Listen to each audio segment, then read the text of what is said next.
I often speak about intimacy. Intimacy with reality, intimacy with our experience, intimacy with life.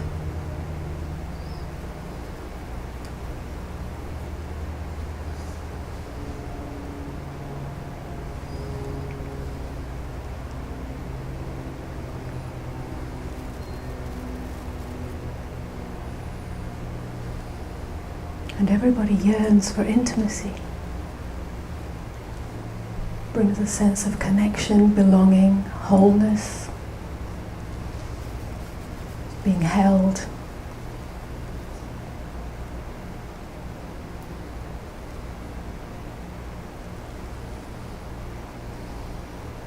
A place where we can finally relax.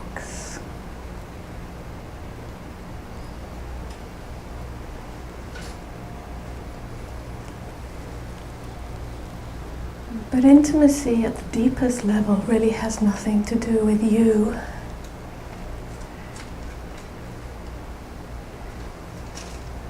And your needs.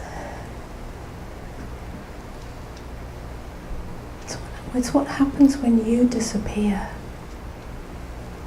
When there is no you and there is no other, there is no you, there is no world, there is no you. There is no life. There is no experiencer and that which is experienced. There is only experience itself.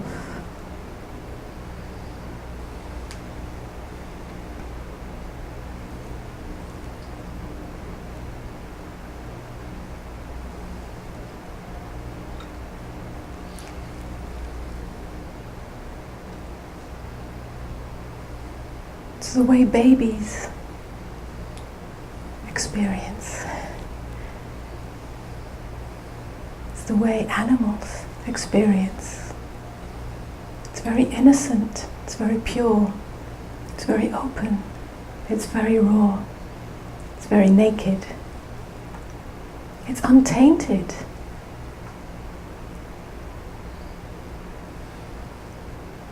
By any self-referencing.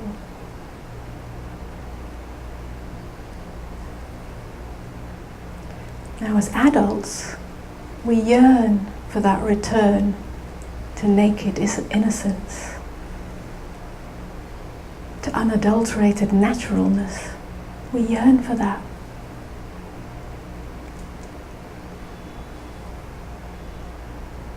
And yet, to come home to that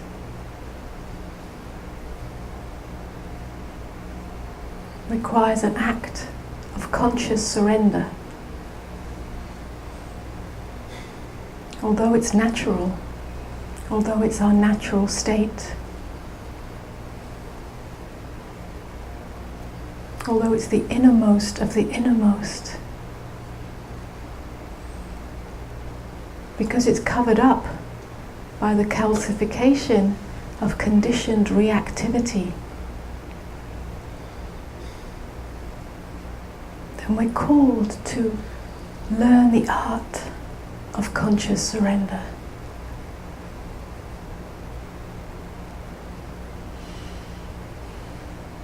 We're called to consciously, willingly, and if you like, courageously bring the depth of presence and the breadth of openness to whatever experience is unfolding within us.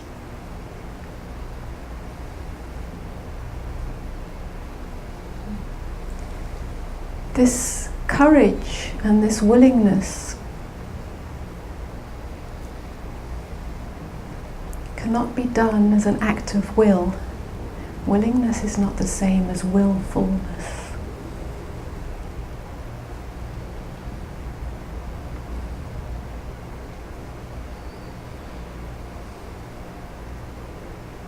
You notice the closure and the retraction when you feel tense, when you feel small, when you feel trapped, when you feel stuck.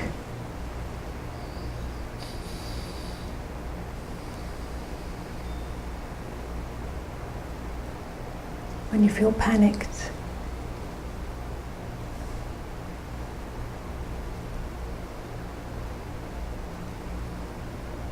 And then you may notice that and remember,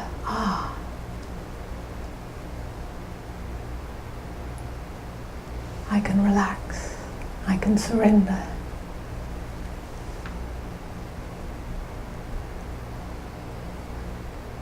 But the momentum of that retraction, of that withdrawal, of that tightening, has built up over a lifetime of habit.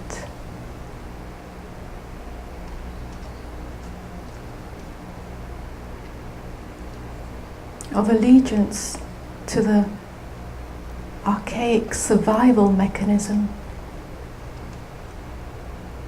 of protection of self from the big bad world out there, that which hurts.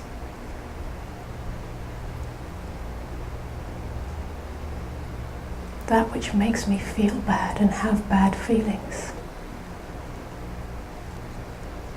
And then the habit is to attempt to relax or attempt to surrender using that same mechanism.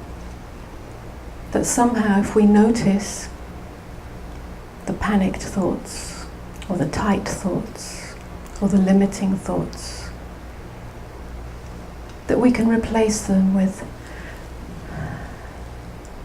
relaxed thoughts, thoughts of wellness, thoughts of okayness, thoughts of happiness, thoughts of love. But that's not the answer. It cannot be done using the same mechanism that causes the problem, the suffering in the first place. The art of conscious surrender requires a whole different dimension of beingness. It's the courage and the willingness to release the grip. And it's not you that is releasing the grip. It's allowing it to release itself. Not on the level of mind. Your thoughts really have nothing to do with it.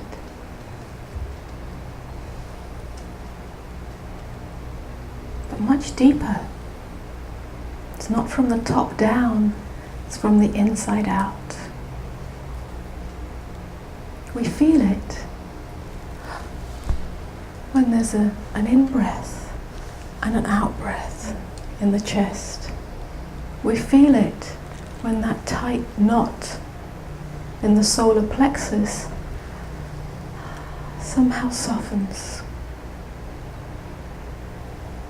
We feel it when the fist in the belly unclenches itself.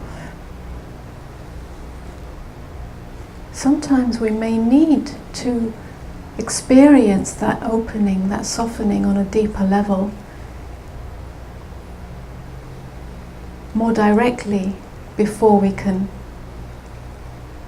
learn the art of conscious surrender. We may need body work, cathartic work, breath work, movement work.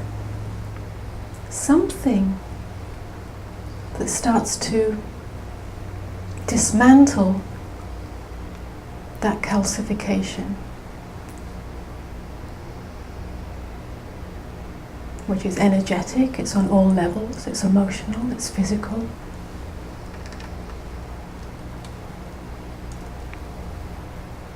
And eventually becomes mental, but that's not the cause of it.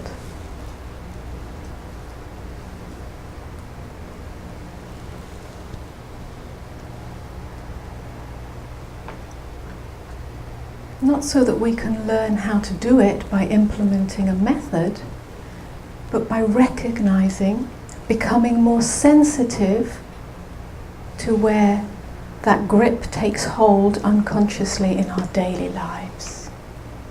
It's one thing being still and silent, and in some ways surrendered when we sit here like this. It's another thing when you're engaged with your everyday, the movement of everyday reality, whether that's work or family, or just negotiating the 21st century. It's another thing.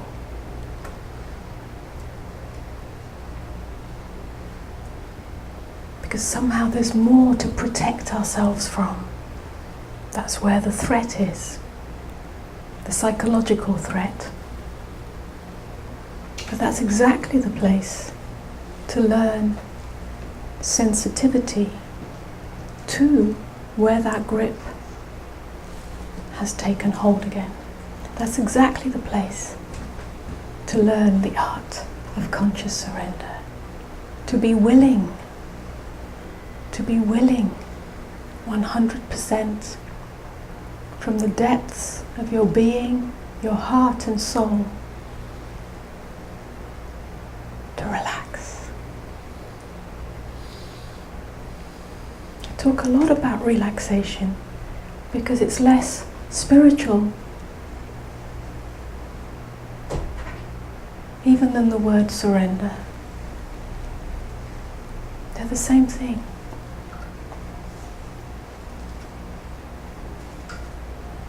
We often think of relaxation as something that you do when you lie down. Put on some nice music, some chanting, some candles. That's one level of relaxation. Talking about a deep inner relaxation.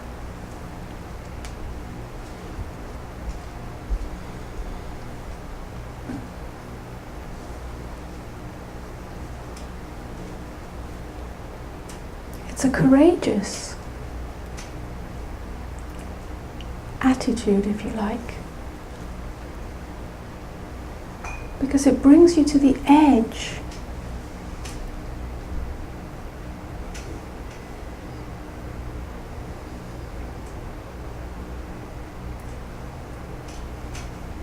of mind. It brings you to the edge of what is known, of what you know. It brings you to the edge of unknownness. That if the grip is released, then what? How will I know that I'll be safe? How will I know that I'll be protected? How will I know that I won't be hurt? You don't know, but you have the courage to find out. And something dies in that. Something dies.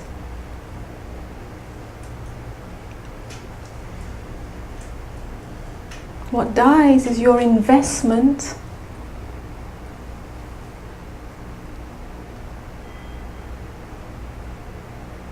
in the safety net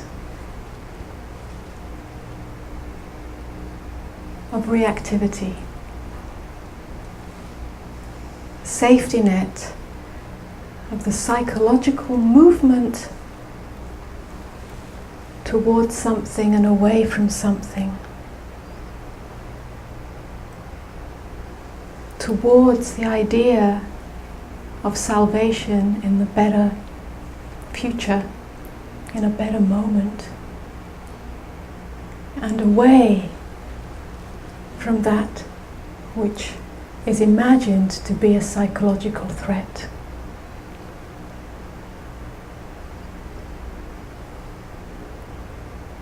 The habit is to invest everything in that, to invest ourselves in that, as if that is our savior. In that sense, we have made ego our God. It's a huge error. No wonder the world, as we see it, is the way that it is. Ego has become God. Allegiance is given to that, as if that is what is going to save us, as if that is what is going to make us have a better life or a better world. People talk about changing the world, saving the world, and so on. But it starts with you. It starts inside you.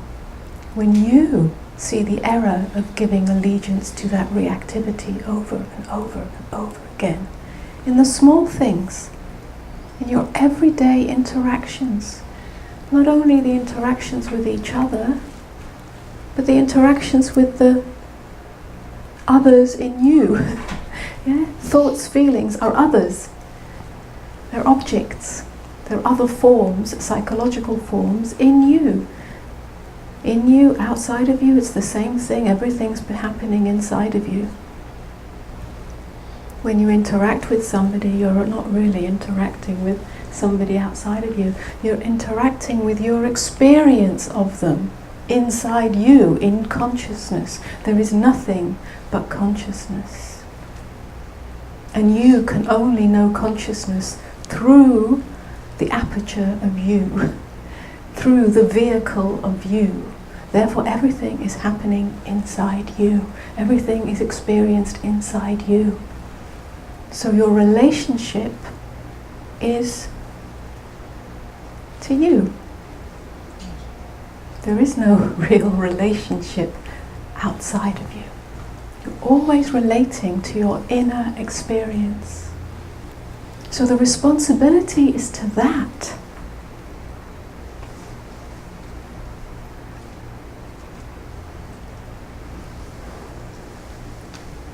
Stop bothering with what's happening apparently outside of you and whether it's wrong or right. Come into right alignment with your inner experience.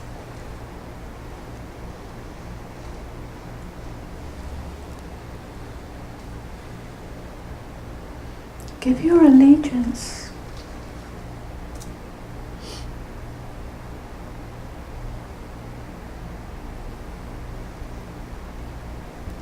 to that which is beyond and beneath all the forms in your experience, beyond and beneath positive thinking or negative thinking, beyond and beneath good feelings or bad feelings. They're irrelevant. They'll come into right alignment or right expression when you get your allegiance right. And then you will know God. You will know God not as another object, not as a deity, not as a supernatural power, but as that naked innocence.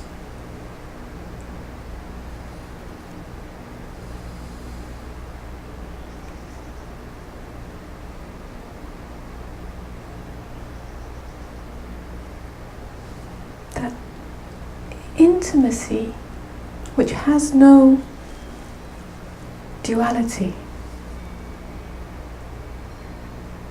no self and God, but simply in and of itself as the totality of what is.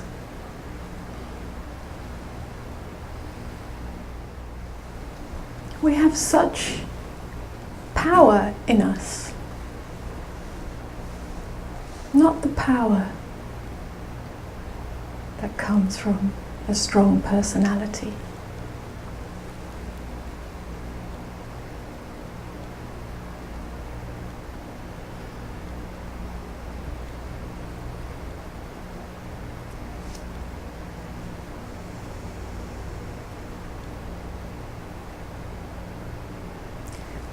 power of that which is already awake in you, which is already open in you, which is already innocent in you, which is already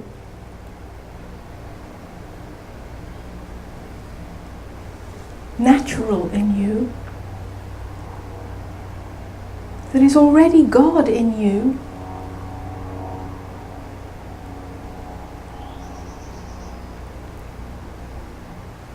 and as soon as you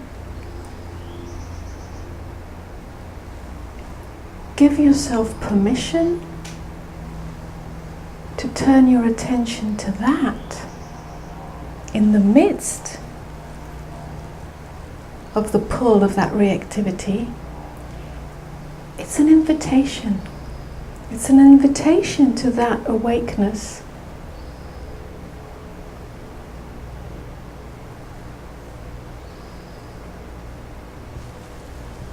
To fully flower. Because it's already here. It's waiting for the doorway. And you have the power to open that door. It doesn't come from a spiritual teacher. It doesn't come from anything that you do. Any practice, any belief. Practices, beliefs, teachers, and so on are there to help undo, unravel the calcification. But that which you already are is awakeness. That which you already are in your innocence is waiting for you to finally say yes to this. In all ways, in the big ways, in the small ways, in the details of your life.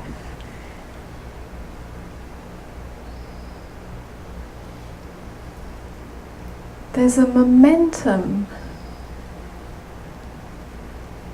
you can call it evolution. There's a momentum of consciousness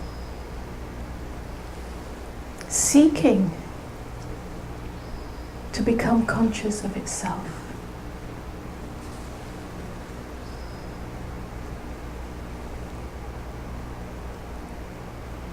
And you are the vehicle for that. Consciousness cannot become conscious of itself without your permission.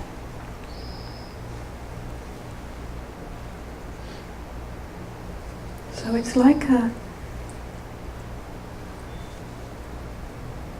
little shoot in the darkness, waiting to push through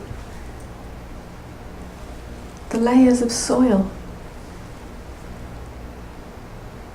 But if you keep looking the other way and not watering it, not bringing light to it, not bringing warmth to it, it stays hidden and unfulfilled, and perhaps even covered over with more layers of gravel and dirt and debris. Your willingness, your attention, your art, your conscious surrender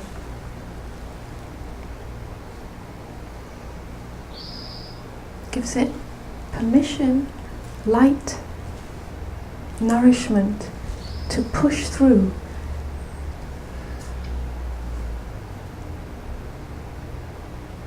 So it comes home to itself, and because it comes home to itself through you, you have the experience of, I have awakened. But actually it's got nothing to do with you.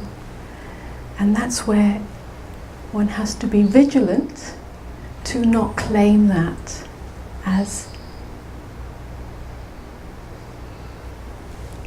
your trophy. I have awakened.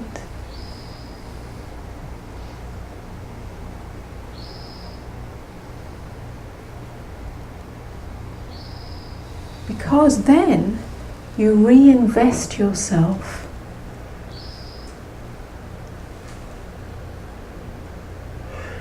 in the very same mechanism that is about me and my safety, me and, because somehow I have awakened means you are safe. I've arrived, there's no more pain, there's no more suffering, life can no longer hurt me. So it's good to watch out for that, because it does sneak up. And there's another layer, another level of conscious surrender at that place, at that edge, where there's again, a soft standing at the edge of that, not knowing. So there's a freshness and an innocence to that.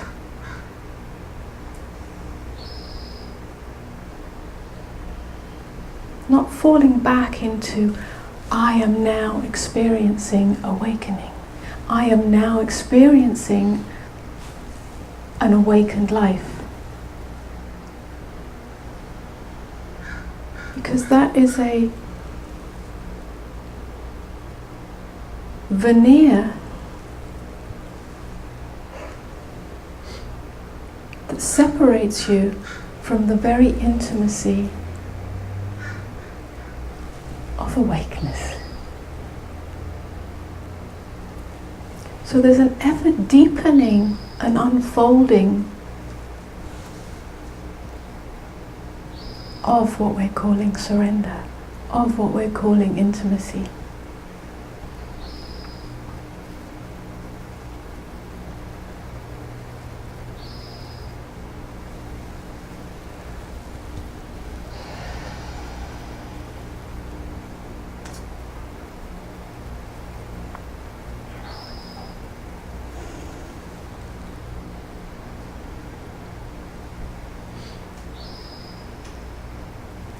So very often what's more useful than asking how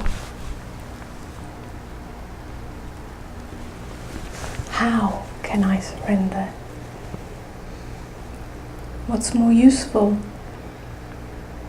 is to become sensitive to what stands in the way of that surrender.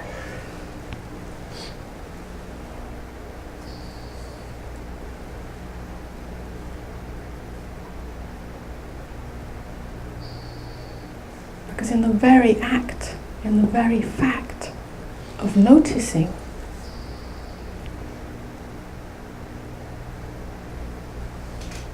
there's the possibility of surrender simply happening.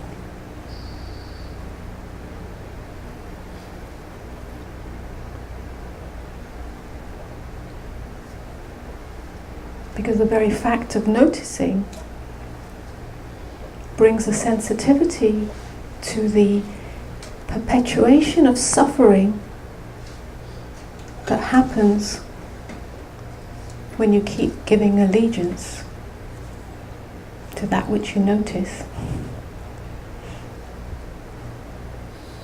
And somehow, just that recognition means you don't have to do anything. It just unclenches itself because it's natural. Because you have, in that moment, in that momentary nanosecond of recognition, you have essentially brought sun and water to the little shoot of awakeness that has been waiting for your attention.